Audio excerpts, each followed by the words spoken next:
The late, great George Foreman came to prominence at the 1968 Tokyo Olympics, waving the American flag in celebration of his gold medal achievement.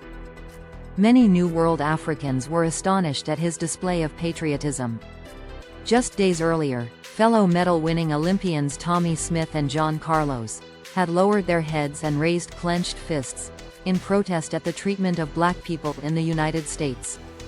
Human rights leader Martin Luther King had been shot in the head 6 months previously, and many of America's urban centers still simmered with rage at his terrible murder.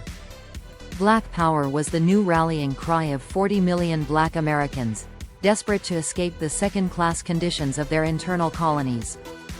The political backdrop to the Smith-Carlos Olympic protest made it an iconic symbol of the turbulent 1960s.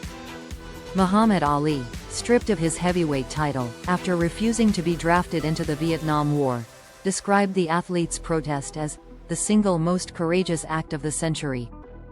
Few were surprised by the manner in which the athletic authorities dealt with Tommie Smith and John Carlos. Both men were forced out of Mexico within 48 hours, and later run out of top-class athletics. In later interviews, the athletes spoke of how they were forced to take up menial jobs to support themselves.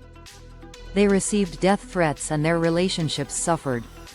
For decades, the fates of Muhammad Ali and the two Olympians surely discouraged high-profile black athletes from mixing sport and politics. But what of George Foreman? How did he fare after his flag-waving celebration? The black backlash against Foreman was immediate. One of the greatest ever heavyweight boxers took decades to win back the appreciation of many black sports fans.